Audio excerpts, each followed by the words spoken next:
എല്ലാവർക്കും എൻ്റെ ചാനലിലേക്ക് ഒരിക്കൽ കൂടി സ്വാഗതം. ഇന്നത്തെ വീഡിയോ എന്ന് പറയുന്നത് പോസ്റ്റ് ഓഫീസ് അക്കൗണ്ടിൻ്റെ സ്കീമിൻ്റെ ഏറ്റവും പുതിയ അപ്ഡേറ്റ്സ് പറയാൻ വേണ്ടിയുള്ളതാണ്. ഞാനപ്പോൾ നവംബർ 19 ഒരു പോസ്റ്റ് ഓഫീസിൻ്റെ സ്കീമിനെ പറ്റി ഒരു വിശദമായ വീഡിയോ ചെയ്തിരുന്നു. അപ്പോൾ അതിനുശേഷം ആ വീഡിയോയിൽ പറഞ്ഞിട്ടുള്ള മിനിമം തുകയിൽ കുറച്ച് മാറ്റങ്ങളൊക്കെ വന്നിട്ടുണ്ട്. അപ്പോൾ നമ്മുടെ കുറച്ച് സബ്സ്ക്രൈബേഴ്സ് പറഞ്ഞപ്പോഴാണ് ഞാനത് ശ്രദ്ധിക്കുന്നത്. ഞാൻ എൻ്റെ ആ പഴയ വീഡിയോ ചെയ്യുന്ന സമയത്ത് എത്രയാണോ നമ്മുടെ വെബ്സൈറ്റിൽ കാണിച്ചിരുന്ന തുകയെന്നുള്ളത് നിങ്ങൾക്ക് പറഞ്ഞു തന്നിരുന്നത്. അപ്പോൾ അന്ന് ഇവിടെ കാണിച്ചിരിക്കുന്ന ആ സെയിം തുകയാണ് പറഞ്ഞു തന്നിരുന്നത്. അപ്പോൾ അന്നത്തെ മിനിമം തുകയെന്ന് ഉള്ളതിൻ്റെ സ്ക്രീൻഷോട്ട് ഞാൻ എടുത്തു വെച്ചിരുന്നു. അപ്പോൾ ആ സ്ക്രീൻഷോട്ട് വെച്ചുള്ള വീഡിയോ ആണ് ഞാൻ അന്ന് ചെയ്തിരുന്നത്. അപ്പോൾ തീർച്ചയായിട്ടും ഏറ്റവും പുതിയ അപ്ഡേറ്റ്സും നിങ്ങളിൽ എത്തിക്കേണ്ട എൻ്റെ ചുമതലയാണ്. അപ്പോൾ അതുകൊണ്ടാണ് ഈ വീഡിയോ ചെയ്യുന്നത്. അപ്പോൾ പുതിയ അപ്ഡേറ്റ്സ് എൻ്റെ ശ്രദ്ധയിൽപ്പെടുത്തിയ എൻ്റെ പ്രിയപ്പെട്ട മെമ്പേഴ്സിന് ഒരുപാട് നന്ദിയുണ്ട്. അപ്പോൾ നമുക്ക് ഏറ്റവും പുതിയ അപ്ഡേറ്റ്സ് എന്താണെന്ന് നോക്കാം. അപ്പോൾ അതിനു മുമ്പായിട്ട് നമ്മൾ കമ്പ്യൂട്ടറിനകത്ത് എങ്ങനെയാണ് നമ്മുടെ പോസ്റ്റ് ഓഫീസിൻ്റെ സൈറ്റ് എടുക്കുന്നത് ഞാൻ കാണിച്ചു തരാം. അപ്പോൾ നിങ്ങൾ ഡയറക്റ്റ് നമ്മുടെ ഗൂഗിളിൽ പോവുക.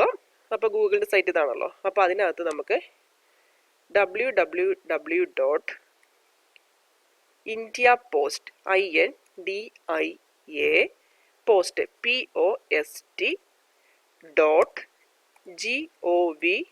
.gov.in എന്ന് ടൈപ്പ് ചെയ്യാം. ഇത് നമുക്കത് എൻ്റർ അടിച്ചു കൊടുക്കാം.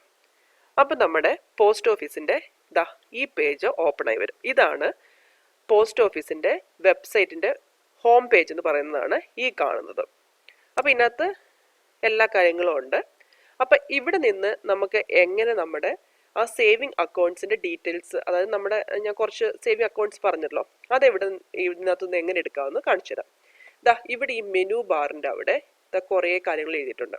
About us, performance, dashboard, mails, banking and remittance, online banking, insurance, stamp, e commerce, business, tools, help and support, അങ്ങനെയൊക്കെ. ഓൺലൈൻ ബാങ്കിനെ കുറിച്ച് വേറെ വിശദമായ വീഡിയോ ഞാൻ ചെയ്യുന്നതായിരിക്കും. അപ്പോൾ ഇപ്പം നമ്മുടെ ബാങ്കിങ് ആൻഡ് റെമിറ്റൻസിൽ പോകണം.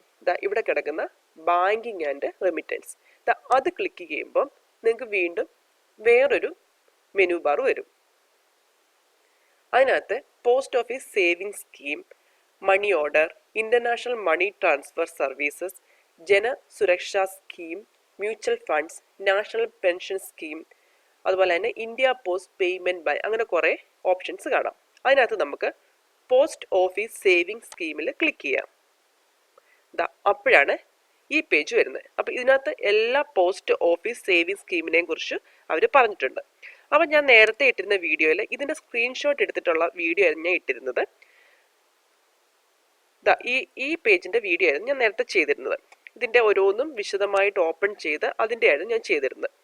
അപ്പോൾ ഇനി നമുക്ക് ഇതെങ്ങനെ, എന്തൊക്കെ മാറ്റങ്ങളാണ് ഇതിനകത്ത് വന്നിരിക്കുന്നതെന്ന് നോക്കാം. അപ്പോൾ ആദ്യം തന്നെ post office saving scheme, post office saving scheme, അത് നമുക്ക് എന്താണ് മാറ്റം സംഭവിച്ചിരിക്കുന്നത് നോക്കാം. അപ്പോൾ ആദ്യം നമ്മൾ ചെയ്യേണ്ടത് ഏതിലാണോ നിങ്ങൾക്ക് നോക്കണമെന്ന് വെച്ചാൽ അത് ജസ്റ്റ് ഒന്ന് പ്രസ് ചെയ്യാം. ജസ്റ്റ് ഒന്ന് ക്ലിക്ക് ചെയ്യാം.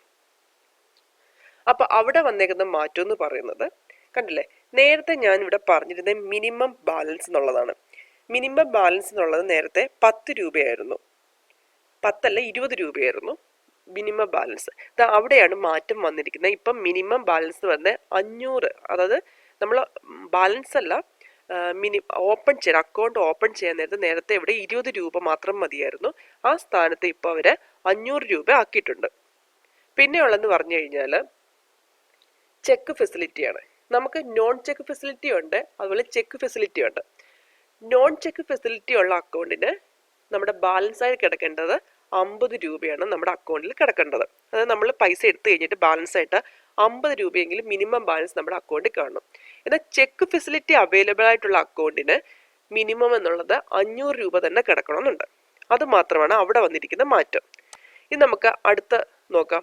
National saving recurring deposit account, അവിടെ എന്താണ് മാറ്റം വന്നിരിക്കുന്നത് നമുക്ക് നോക്കാം. അപ്പം നേരത്തെ അവിടുത്തെ മിനിമം ബാലൻസ് എന്ന് പറയുന്നത് 10 രൂപയായിരുന്നു.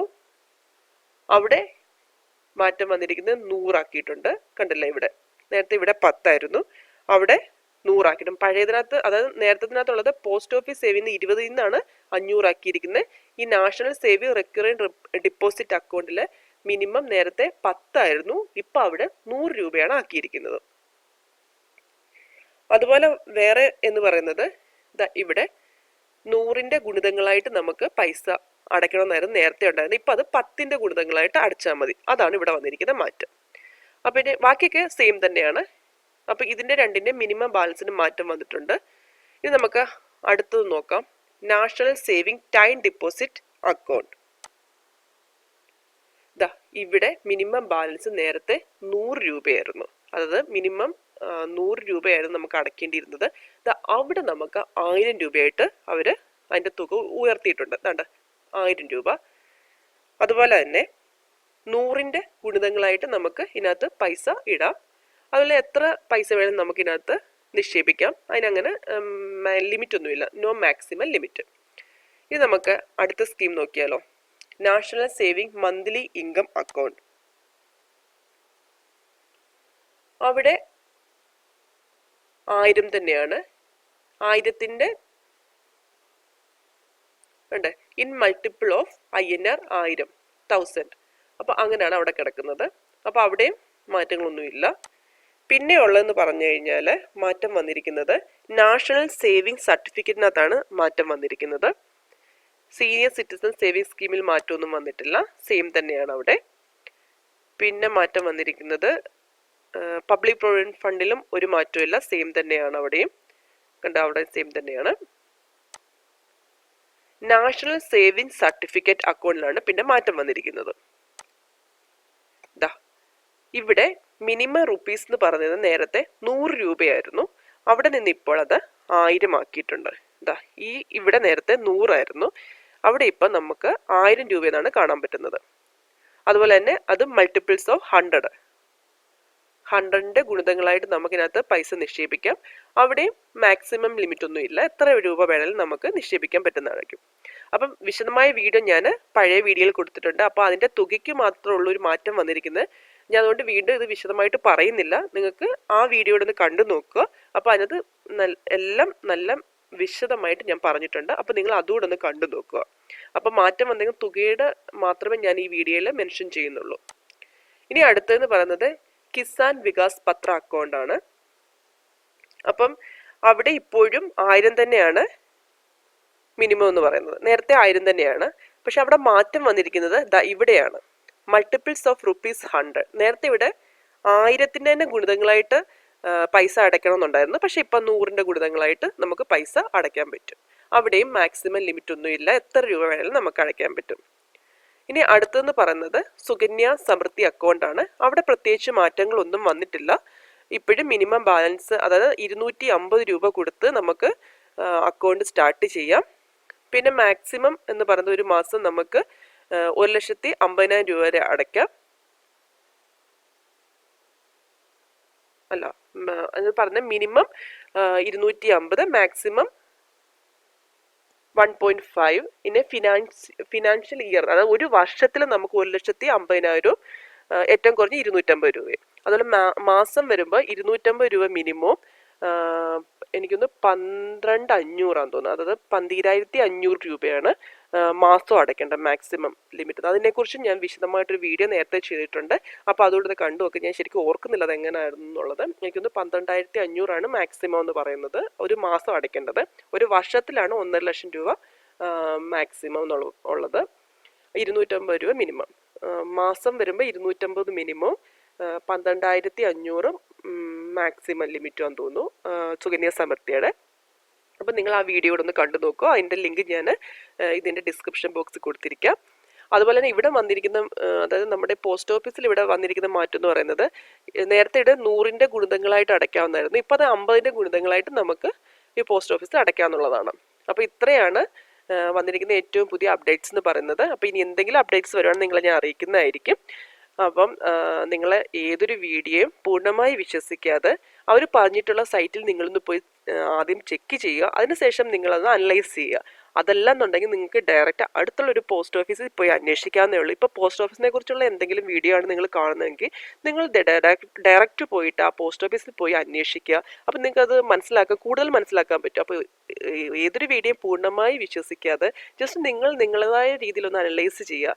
ഈ പോസ്റ്റ് ഓഫീസിൻ്റെ നിന്ന് മാത്രമല്ല, ബാങ്കിൻ്റെ ഒരു വീഡിയോ കണ്ടാലും നിങ്ങൾ സ്വന്തമായി ഒന്ന് അനലൈസ് ചെയ്തതിന് ശേഷം മാത്രമേ നിങ്ങൾ അതിലേക്ക് എടുത്ത് ചാടാവൂ. അപ്പോൾ ആരുടെയും വീഡിയോ നിങ്ങൾ പൂർണ്ണമായി വിശ്വസിക്കാതെ ജസ്റ്റ് നിങ്ങൾ ഡയറക്റ്റ് പോയി അവിടെ പോയി അന്വേഷിക്കുക. ഇപ്പോൾ ബാങ്കിൽ അക്കൗണ്ട് തുടങ്ങുന്നുണ്ടെങ്കിൽ നിങ്ങൾക്ക് ഡയറക്റ്റ് പോയി ബാങ്ക് മാനേജറെ മീറ്റ് ചെയ്യുക, അല്ലെങ്കിൽ അവിടെയുള്ള ആരെങ്കിലും മീറ്റ് ചെയ്തിട്ട് അതിനെക്കുറിച്ച് വിശദമായിട്ടൊന്ന് മനസ്സിലാക്കിയിട്ട് നിങ്ങൾക്ക് ഏതാണോ ആവശ്യമുള്ളതെന്ന് വെച്ചാൽ അത് തുടങ്ങാവുന്നേ ഉള്ളൂ. ഈവൻ പോസ്റ്റ് ഓഫീസിലാണെങ്കിൽ നിങ്ങൾക്ക് അടുത്തുള്ള പോസ്റ്റ് ഓഫീസിൽ ചെല്ലെങ്കിൽ അവരെല്ലാം വിശദമായിട്ട് തന്നെ പറഞ്ഞിടും. അതല്ലെന്നുണ്ടെങ്കിൽ ഞാൻ പറഞ്ഞിട്ടുള്ള ഈ സൈറ്റ് www.indiapost.gov.in എന്നുള്ള സൈറ്റിൽ കയറി തന്നെ നിങ്ങൾക്ക് എല്ലാ സംശയങ്ങളും അതിനകത്തും ഉണ്ട്. അതായത് ക്വസ്റ്റ്യൻ, അത് ഫാക്ക് എന്ന് പറഞ്ഞൊരു സെഷൻ ഉണ്ട്. അവിടെ പോയാൽ നിങ്ങൾക്ക് എല്ലാ സംശയങ്ങളും മനസ്സിലാക്കാൻ പറ്റും. അതായത് നമ്മൾ നേരത്തെ കണ്ടില്ലേ, ഹെൽപ്പ് ആൻഡ് സപ്പോർട്ട്. ഇവിടെ പോയാലും നിങ്ങൾക്ക് എന്തെങ്കിലും ഡൗട്ട് ഉണ്ടെങ്കിൽ ഇതിനകത്ത് അടിച്ചു കൊടുത്താൽ മതി. അതിനകത്ത് ഹെൽപ്പ് സെൻറ്റർ ഉണ്ട്. അതിനകത്തൂടെ നമുക്ക് എല്ലാ സംശയങ്ങളും നമുക്ക് മനസ്സിലാക്കാൻ പറ്റുന്നതാണ്. അതല്ല ഏറ്റവും നല്ലത് നമ്മൾ ഫേസ് ടു ഫേസ് കോൺടാക്ട് തന്നെയാണല്ലോ. അപ്പം നിങ്ങൾ ഡയറക്റ്റ് പോയി പോസ്റ്റ് ഓഫീസിൽ പോയി അന്വേഷിച്ച് കഴിഞ്ഞാൽ അവരെല്ലാം വിശദമായിട്ട് നിങ്ങൾക്ക് പറഞ്ഞു തരുന്നതായിരിക്കും. അപ്പോൾ ഇന്നത്തെ വീഡിയോ നിങ്ങൾക്ക് പ്രയോജനം ചെയ്യുമെന്ന് വിശ്വസിക്കുന്നു. അപ്പോൾ നിങ്ങൾക്ക് ഇഷ്ടപ്പെട്ടെങ്കിൽ തീർച്ചയായിട്ടും നിങ്ങളുടെ അഭിപ്രായങ്ങൾ എന്നോട് പറയണം. അതുപോലെ നിങ്ങളുടെ സജഷൻസും പറയുക. അപ്പോൾ ഇതുപോലത്തെ പുതിയ വീഡിയോകൾ നമുക്ക് വീണ്ടും കാണാം. അതുവരേക്കും ബൈ.